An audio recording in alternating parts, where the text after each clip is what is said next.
Welcome back to our podcast, everyone.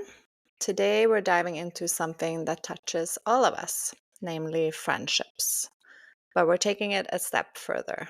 We want to explore what Aristotle had to say about friendship and how it fits into the needs of someone who's grieving. Because, Nina, if there's ever a time when friendships really show their colors, it's when you're deep in loss. Absolutely. And the reason we bring up Aristotle is because I came across this radio show the other day. One of those where experts discuss different topics and people can send in their questions. There was this young woman who wrote in asking whether she should confront her friends for fading away when she had cancer and was seriously ill.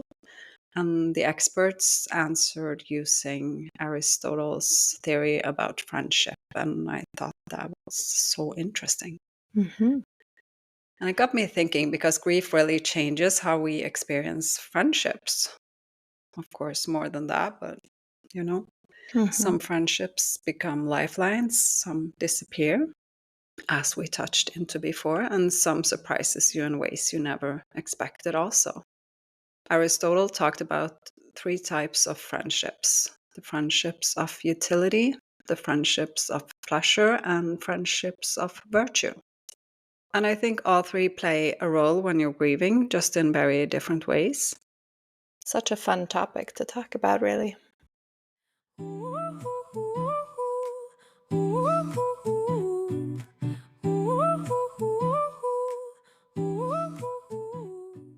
First of all, maybe we should just give a little background on Aristotle, because he's the guy we keep name dropping now. Who was he and what did he say about friendships?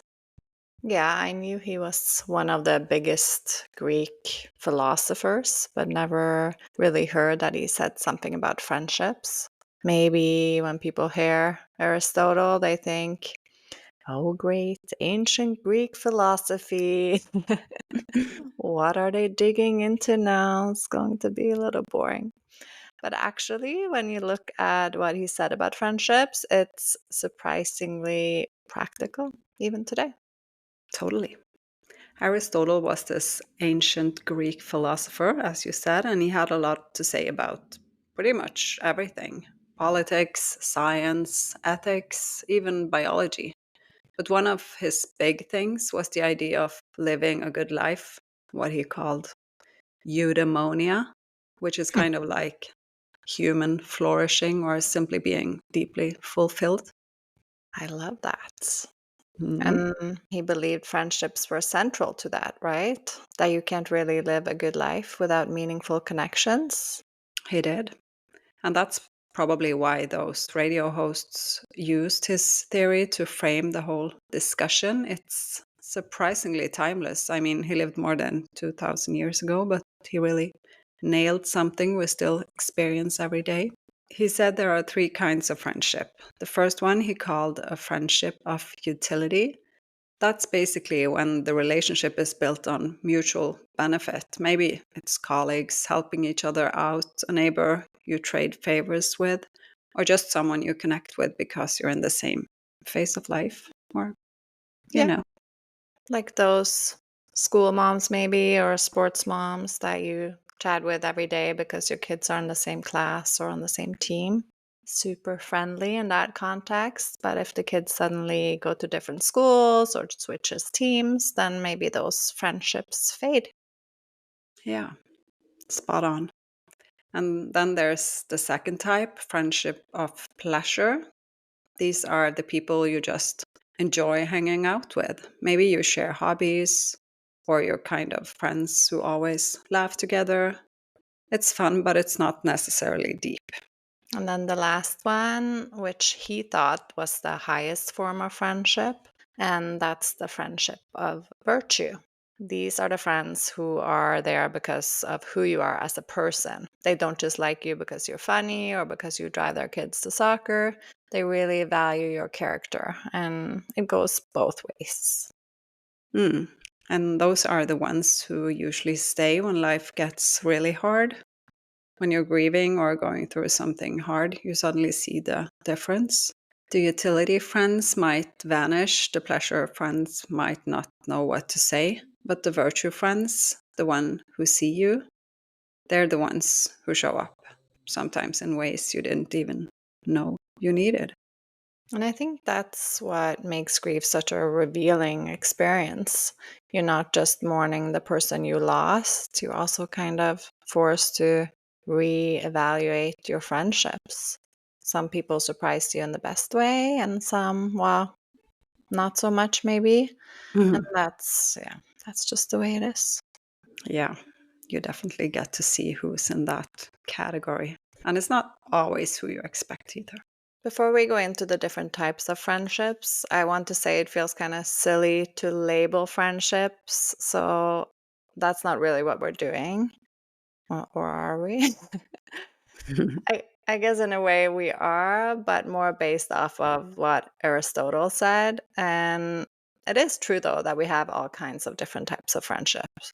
I just don't want it to come out wrong because I don't like to put things in a box, if you know what I mean. Hmm. You're afraid what people might say, I don't know. but I totally get what you mean. But after listening to that specific radio show, I just had to dig deeper and check out what they were talking about. Mhm. It's not about putting your different friendships in a specific category, but I guess just knowing we have different friends for different reasons or needs, maybe. Yeah. So, okay, just to make it clear, when Aristotle talks about a friendship of utility, that's the kind of relationship that's based on mutual benefits, right? Like we said earlier, colleagues, neighbors, or even friends you connect with simply because you're in the same stage of life. Yeah, I think that's exactly it. And honestly, those friendships can be surprisingly valuable, especially in grief. They may not be the ones sitting on your couch holding your hand while you cry, but they're often the people who help you with very practical things like picking up groceries for you, checking in with a quick text, or making sure you still feel connected to the outside world in a way. Yeah, I know what you mean. When my husband traveled a lot, I had this friend reach out to say that she could take my son to soccer when I needed. So I guess that's one Yeah. of those friends. Like I'm on the soccer team, which is so nice. And I also had some neighbors down the street here that suggested that we could make a school pickup schedule so we could help each other out. And if you live in the States or at least in Florida, you know that the pickup lines here are madness. People spend like maybe an hour and a half to pick up their kids from school. But yeah, sorry. It's not Anyways, relatable to Norwegians, I guess. no, anyways, but that kind of help might feel small, but in that moment, it is huge and so Mm, helpful for all of yeah, us. I get that. And I think in grief, it's the same. After my husband passed, it wasn't always my closest friends who showed up in those ways. Sometimes it was neighbors or even colleagues or childhood or former school friends who just would check in if I needed something practical. Like, for instance, one of my utility friends who came over and helped me shovel snow that first winter. That might sound like nothing, but when you're exhausted from grief, that's an act of friendship that means the world. That is such a good point. I think we often underestimate those kinds of connections because they don't look like deep friendships, but really they carry you through. And I remember when we moved houses, or when we moved from Orlando to Miami. One of our neighbor friends came over with dinner and paper plates on moving day, and also to help move our furniture in the middle of COVID. And maybe it wasn't sentimental, but it was exactly what we needed then. And of course, I cry anyway, so then it was sentimental Yeah. anyway. In Yeah, that way. of course. Yeah. And they may not be the friends you pour your heart into, maybe, but they're the ones who keep the machinery of life running. Mhm. And especially in grief, you really need that. People who make sure you don't just sink into the sadness, but still get a reminder that the world keeps moving and you're still a part of it. Yeah, so they're important friends in another way. Not the ones who necessarily know your deepest secrets, but the ones who make sure you got milk in the fridge or that you can laugh a little in the middle of the chaos. Yeah, they really are important friends. You need those people too, sometimes maybe more than you realize. And then there's the friendship of pleasure, the ones where you simply enjoy each other's company, the people you laugh with, go out with, or share hobbies with. You know, the let's grab coffee just because it's fun, or go to the gym type of friends. Mm. And those friendships, maybe they can be a bit tricky when you're grieving. Sometimes you just can't handle lighthearted fun because it feels almost disrespectful to the heaviness you're carrying. Mhm. But at other times, you desperately need it because it gives you a break from the sadness, 1 hour at the gym or just to grab a coffee. I get that. It's like those friends who invite you to game night or just come over to binge watch a silly show. In grief, sometimes you might think, I can't possibly laugh right now. But then suddenly you find yourself laughing anyways. And it's like this little release valve that you didn't even know that you needed. Exactly. I remember after my husband died, some of my friends tried maybe to cheer me up, maybe way too soon. They cracked jokes and tried to lighten the mood. And honestly, in that moment, it felt so wrong. But maybe that was all about timing, or I don't know. You know, Yeah, that makes sense. Timing really matters, it really especially in those does. moments. Yeah. Yeah.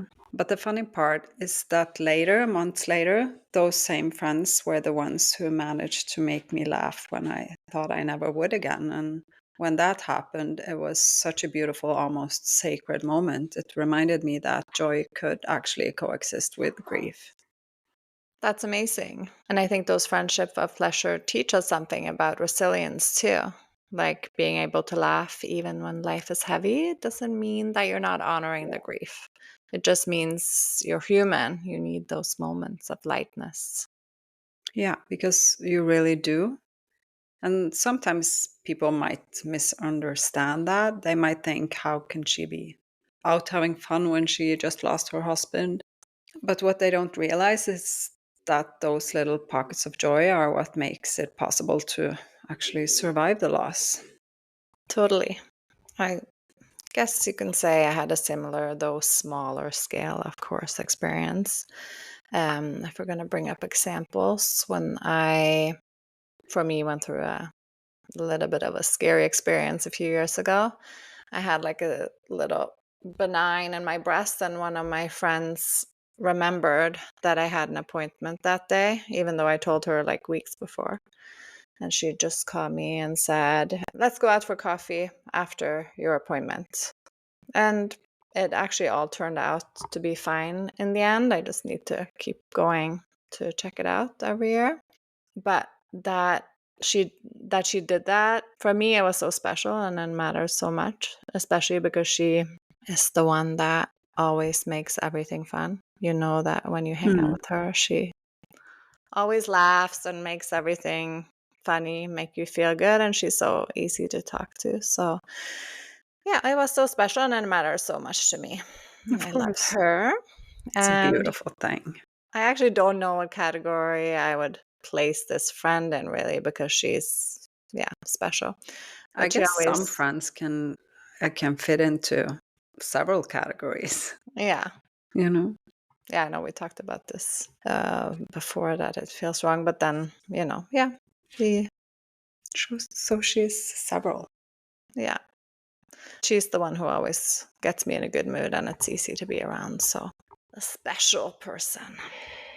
Yeah, and that's the gift of pleasure based friendships. They may not sit with you in silence during your darkest hours, but they bring you back into life. They remind you that you're not only a grieving person or a person who's in agony of something, you're still someone who loves to go out and grab a coffee or a glass of wine, to have a laugh, maybe dance or good food, or just send a silly meme to.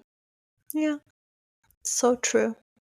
They give you glimpses of who you are outside the grief, maybe like a little preview of a future where joy will feel natural again.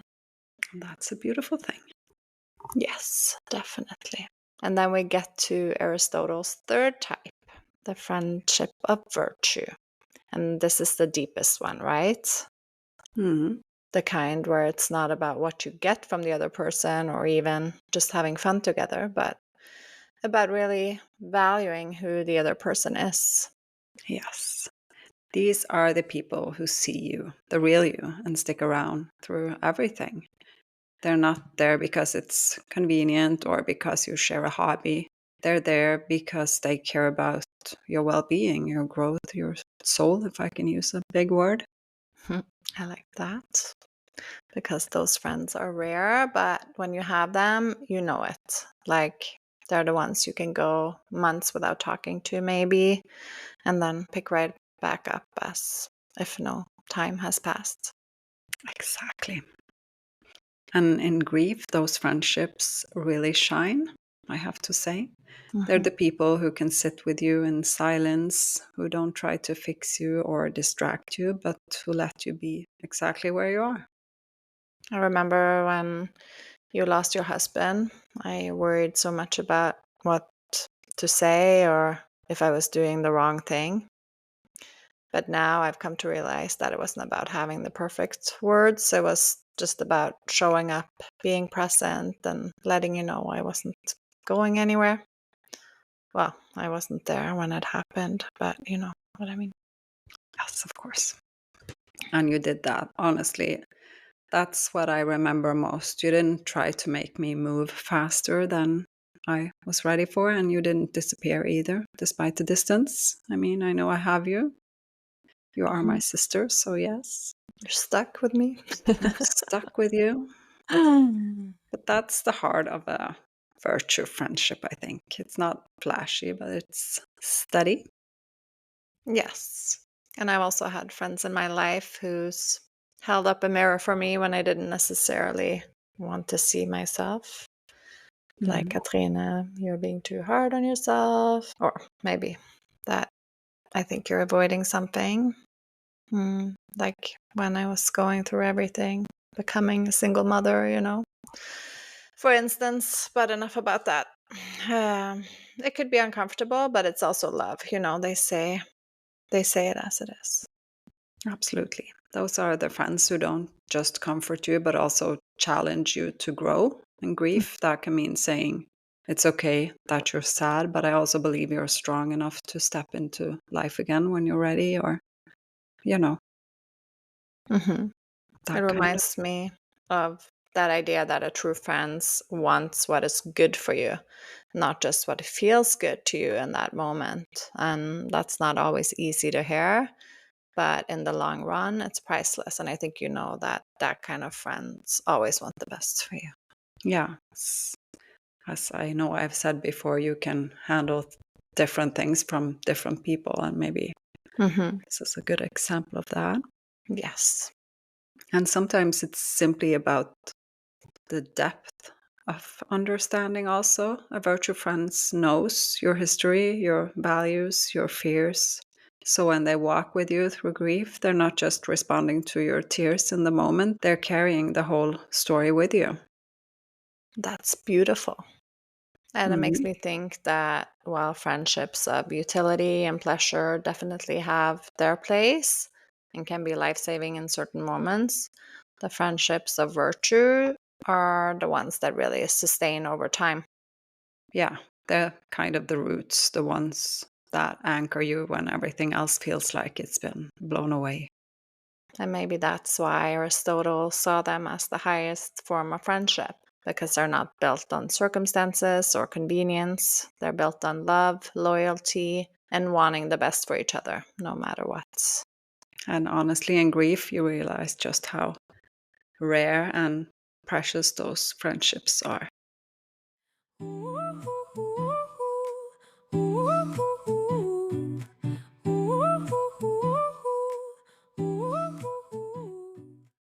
Grief can also highlight disappointments in friendships. Some people you expect to be there just aren't, and that's painful because maybe you don't always know who your friends are in a way, your true friends, I mean, or It's not always out of malice or, evilness. Some people just don't know how to handle grief or hard stuff.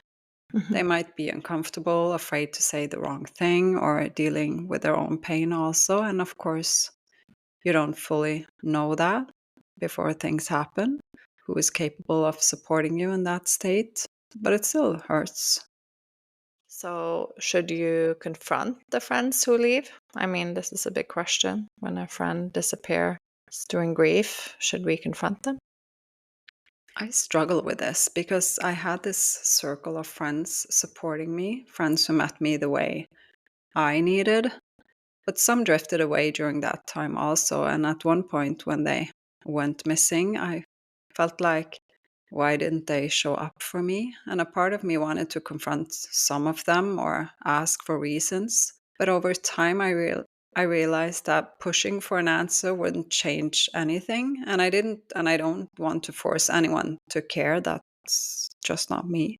And I think it's just life, I guess. It happens. Some will stay for a season or two, you know. Some forever. Mhm. And that makes sense. But what if it's a friend that you really valued? Shouldn't we at least ask them why they left? Maybe. But I think the real question is, what do you hope to gain? What's your reason? Sometimes people don't have a good answer for you. Maybe they are scared to say the wrong thing, as I said, and maybe they have to deal with their own grief in the midst of it. Maybe they just can't handle your grief. And hearing, I just didn't know what to say or do, that might not bring closure to you. True. But do you have any specific stories maybe you want to share regarding this? I had a conversation with one of my, can I say, faded friends about this. This is a longer story and it started before my husband passed away. But, anyways, I don't know still to this day if it was the right thing to do. I might as well kept quiet because I think it didn't give me any answers really. And of course, at that time, me and my grief, it's never fair in a way to be the one asking the questions, being confronting also, maybe because I kind of have the joker, if you know what I mean. Yeah, are you meaning you lost your husband and what's she gonna say? Is that what you mean? Yeah, that's exactly what I mean. Yeah. But of course, I would never have asked or confronted if I didn't care about this friend. So I don't know. It's, I don't know. It's an act of love also. You confront because you care, because you are hurt, because you expected more than they could give, also, maybe. And you just have to accept that and let go. And of course, we still hang out from time to time. She's one of the funniest persons I know, and we go way back. So, like I said, we grow, things changes, life changes, friendship changes, we learn, we live. That's just life, with or without the grief part. Some will stay and some will leave. Might be them and might be you. Hmm. Yeah, I guess you're right. So you were just disappointed that you felt like she used to be close and then she just didn't. Uh, she just drifted away when you needed her. Long story short, yeah. Yeah. Okay. Yeah, I agree. But that sounds both difficult and exhausting, especially when you already have enough grieving. But you are saying that it's about accepting that some friendships serve a purpose in a particular time and not all are meant to last forever. That you're better off not asking those questions then, maybe? I guess so. For me, at least, that's the right thing. Or, I mean, it depends on the situation, of course, the friend, your life. And also recognizing that people show up in the ways they can. Some friends may come back later, when the rawness of grief has softened and some won't. And that's okay. You just need to settle with that, I guess. So we can say that friendships are fluid, especially in grief. We really do have to accept that some will grow stronger, some will fade, and some will surprise us. Yes. And I think the key is to focus on the ones who stay rather than spending all your energy on the ones who left, because grief changes us and it changes our relationships too. That's not always a bad thing. Sure. But then, of course, there are the surprising ones, the people who steps up in ways you never saw coming. I remember after your loss, there were people who came into your life and were just there. Not necessarily your closest friends before, but suddenly they became a steady presence. Absolutely. And that's what amazed me the most. The friendships of virtue don't always come from where you expect. Some people I thought of as, casual friends turned out to be my rocks, the ones who checked in on you, who showed up without needing to be asked. And then on the flip side, some people I expected to be there just faded away. And I had to learn not to take that personally. That's really hard though, because when you're grieving, everything feels personal, probably. If someone doesn't call or doesn't show up, it feels like a rejection. It does. In the rawness of grief, your skin is so thin. Every absence feels louder. But when I think about it now, Aristotle's idea really helps, I think. Not all friendships are meant to be deep or forever. Some are there for a season, as we keep saying. Mhm. Some serve a purpose and some last a lifetime. And that's okay. It gives you a framework and a kind of meaning, I think, and for why people come and go, or friends. hmm I like that way of thinking because it takes away some of the bitterness. Instead of saying they failed me, Hmm. you can think maybe that friendship had already served its purpose and now it's time for something new. That's exactly it. And it opens your eyes to the people who are showing up. Because honestly, sometimes when you're fixated on who's missing, you overlook the gifts right in front of you. And that's such a good point. So maybe the real message for anyone grieving is pay attention to who steps in. Don't waste too much energy chasing those who can't be there in the way you need. And don't be afraid to let friendships change because change isn't always loss, it can also be growth. Well said, sister. hmm And I'd add, be open to new connections too.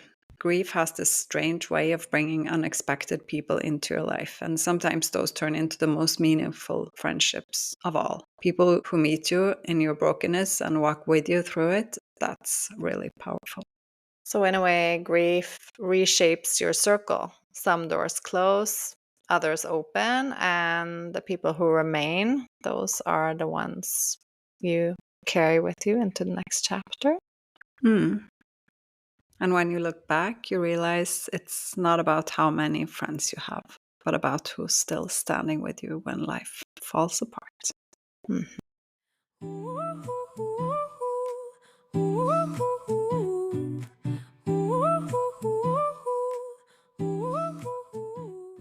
So, Nina, you mentioned the other day that you've been reading something else that really got you thinking about friendships. I stumbled across this article in a magazine, or you could say I did some research hmm for this episode. Anyways, the article was all about friendships, of course, how important they are for our health, happiness, and even our stress levels. And no matter what you call it, your tribe, your gang, your clique, your group of friends, it plays such a huge role in your life. That's so true. I mean, we all know friends are important, but sometimes we forget just how much they actually affect us. It's easy to take it for granted until something shakes you up, like grief or moving somewhere new or just a life transition. Hmm. And you know me, I love when science gets pulled into things like this. So the article said friendships can literally help prevent loneliness. I mean, of course it can. Having good friends boosts your self esteem and give you that sense of belonging, also. Some studies even show that a rich social life can actually help you live longer. I believe it. It's kind of like exercise, isn't it? You don't always notice the effect day to day, but over time, it's huge for your health, like invisible medicine. Really. And the article went further. It listed 10 different types of friends you might have in your life. So there was friends for a reason, for a season, for life, the loyal one, the truth teller, the Hmm. fun one, the wise one, the listener, the quirky one, and the best friend. And it reminded me a little of Aristotle's categories, actually, the loyal Hmm. one who never judges you, the honest one who tells you the brutal truth when you need it, Yeah. the funny one who always is up for a laugh, the wise one who somehow makes you want to be better, and the listener, the friend who almost feels like an extra mom. It's funny when you say it because then my friends just pop up in my head like, Yeah, I know. um, yeah. And I love that because it is true that we need different friends for different things. You can't expect one person to fill every single role in your life, you know? Yeah, but if you do, you are extremely lucky. Hmm. But That's I true. think, I think you need different kinds. Hmm. Like, say, the quirky one, the friends you have to make 6 different plans with before it actually happens. But when you finally meet, it's always worth it. We need that too. We do. And that's so relatable. I have one of those friends. It's like scheduling a diplomatic summit every time we try to meet. But once we're together, it's like we were never apart. It's always a good time. Yeah, I think we all have at least one. And of course, the best friend was on the list too. The ones who been through everything with you, the ones who knows all your flaws, all your embarrassing stories and still chooses you. That's the golden one, or the golden ones. Hmm, But what I like about this list is that it shows how friendship can be really diverse. Like you don't have to measure every friendship by how deep it is. Sometimes you just need the friend who makes you laugh until your stomach hurts, you know? totally.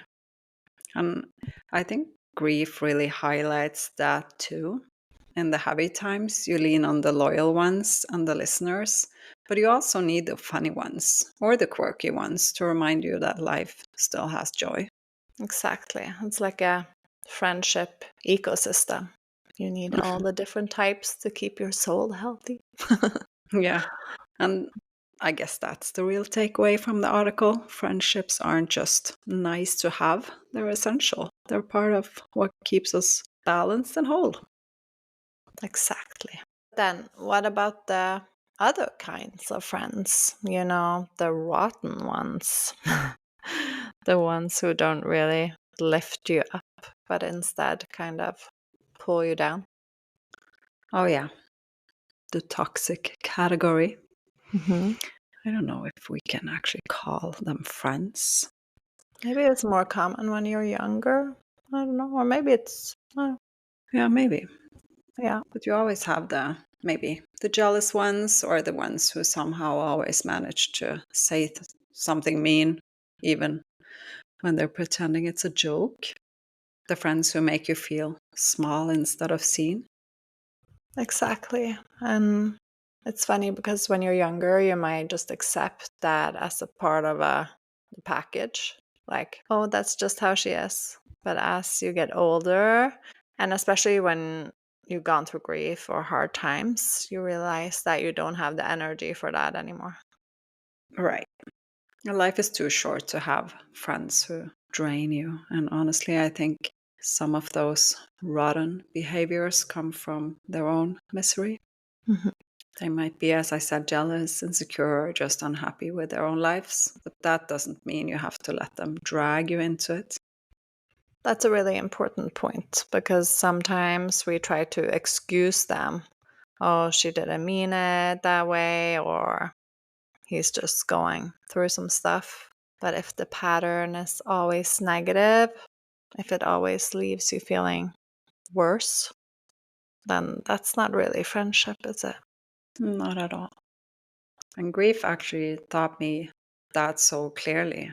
When you're already struggling, you start to see which friends gives you oxygen and which ones suck the air right out of the room. Yeah.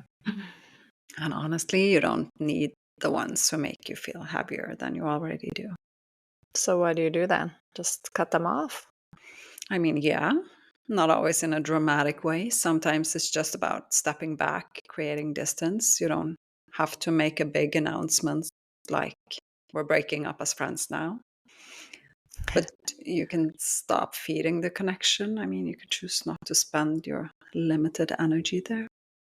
That is so true. And maybe that's also part of self care, choosing the friendships that nourish you and letting go of the ones that don't. Yeah. Because the good friendships, the ones that are genuine and supportive, they'll give you strength. And the rotten ones, let them go. Don't let them pull you down into their misery. That almost feels like another Aristotle category, like friendships of virtue, friendships of pleasure, and friendships of poison. And those are the ones you don't Dramatic as need usual. on your list. No, you don't. They don't deserve a focus at all. No. And maybe today's episode is actually a good excuse to stop and think about who we got in our lives. Maybe the good ones. Maybe even tell them we appreciate them because we don't always say it out loud.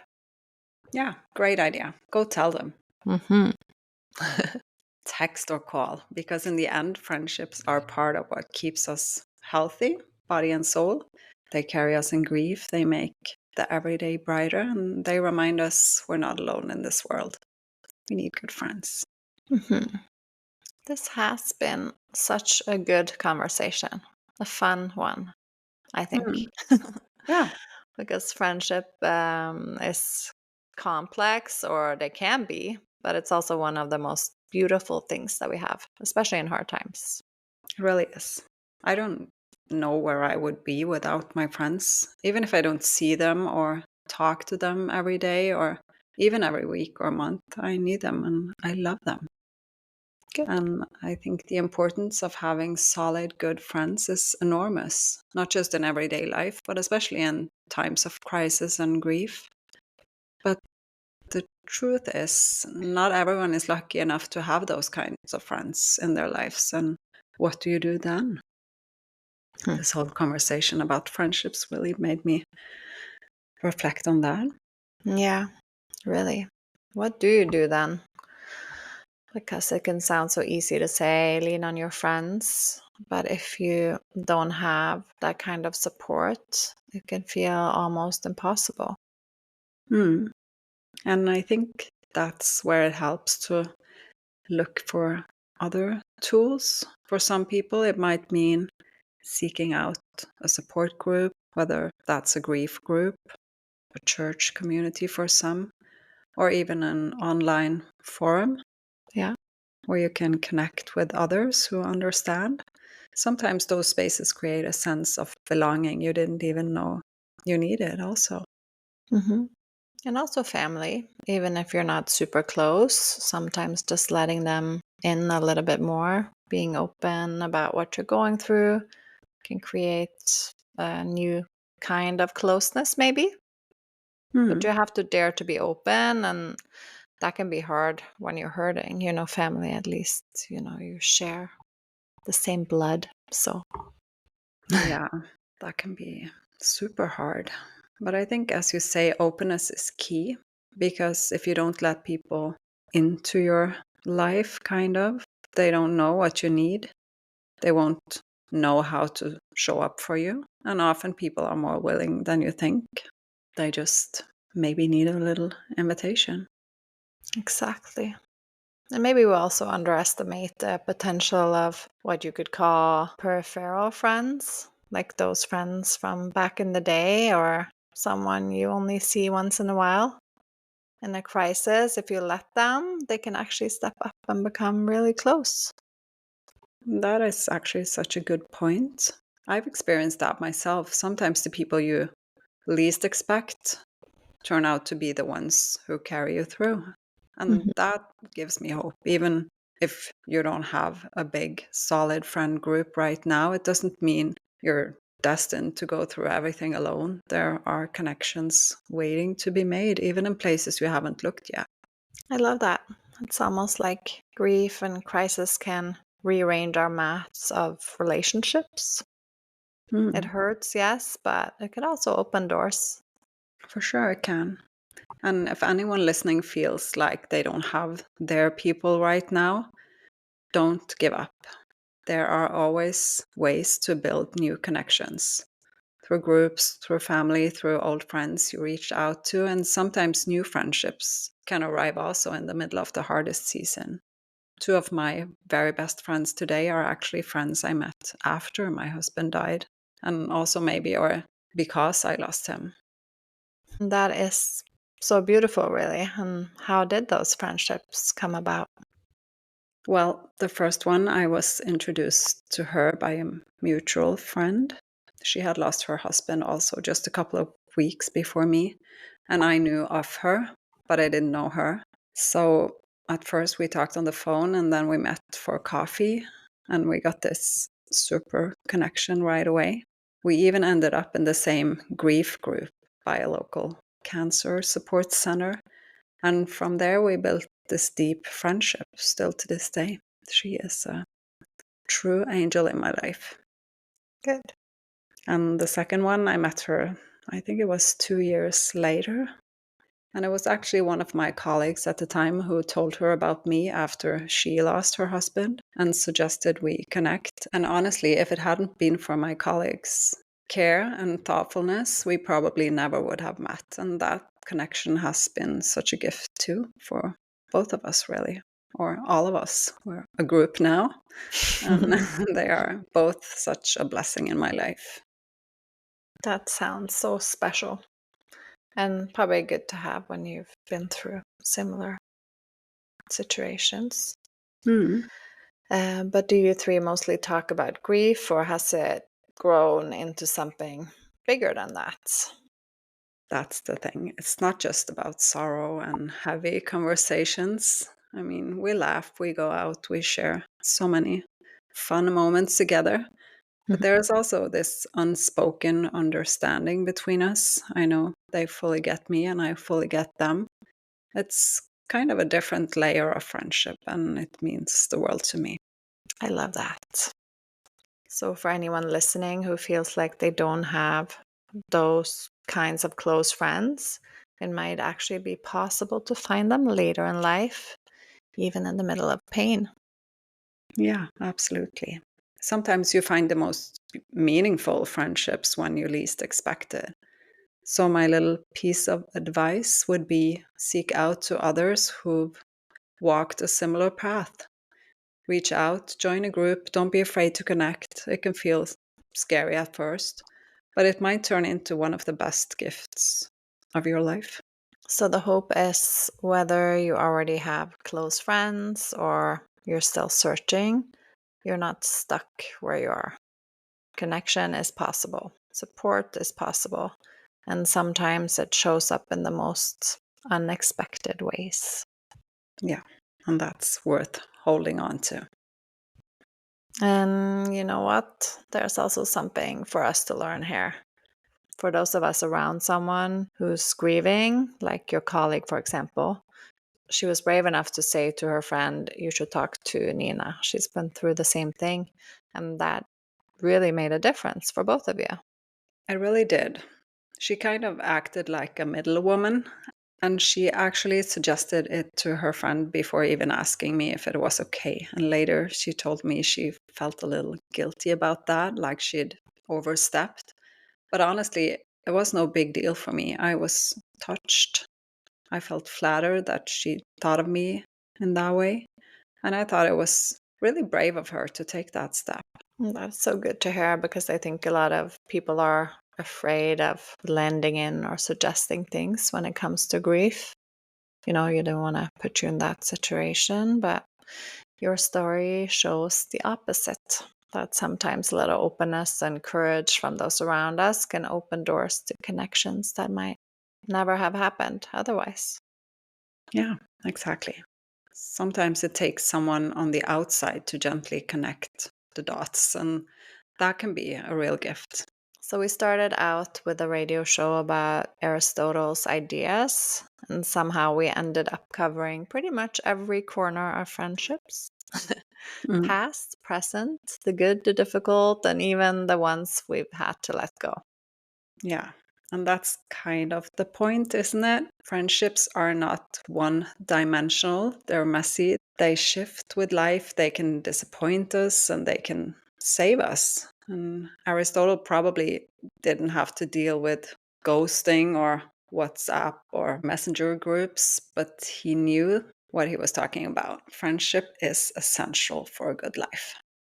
And we also said it's not just about holding on to the solid, close ones. It's about recognizing when certain friends aren't good for you anymore and letting them go without guilt.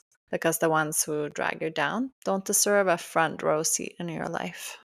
No, they really don't. And at the same time, there's hope in knowing that new friendships can appear when you least expect it, even in the middle of grief or hard times. I've experienced that personally, and it's been such a great gift. And there's a lesson for the rest of us too. Sometimes being the one who connects people, like your colleague did, is the bravest and kindest thing that we could do. It takes a lot of courage to step in, but it can change someone's life. Mhm, that's for sure. Mhm. So, if we're summing it up, cherish the good friends, let go of the rotten ones, stay open to new connections, and don't underestimate your role in supporting someone else's friendships. That's a pretty solid recipe for life. And way more useful than other self help books, maybe. Yeah, maybe we should send Aristotle a thank you note. And probably leave us on scene. True. But at least we got each other. And to all of you listening, we hope this has given you something to think about, maybe even a little encouragement to reach out to someone today. Yes, so if you've been there for a grieving friend or if you've lost friends through grief, know that it's all part of the process. Don't be too hard on yourself or on them, really. You know, be gentle with yourself and with others, and maybe take a moment today to reach out to someone you appreciate. That is a good challenge. Thanks again for being here with us. Until next time, take care of your friendships. See you next time. See you.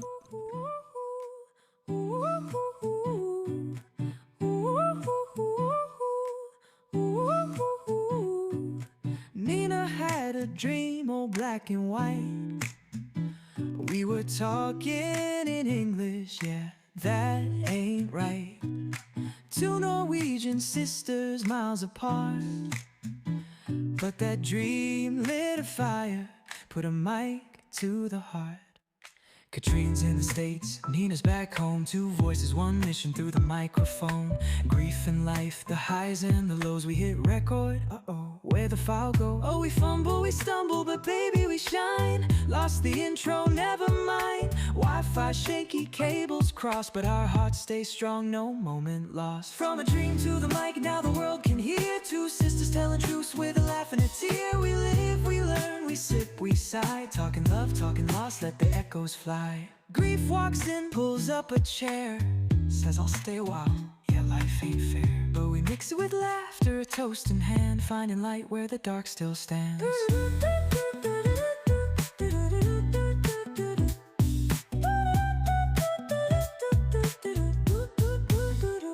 Ba-da-da-boo-doo, is this thing on?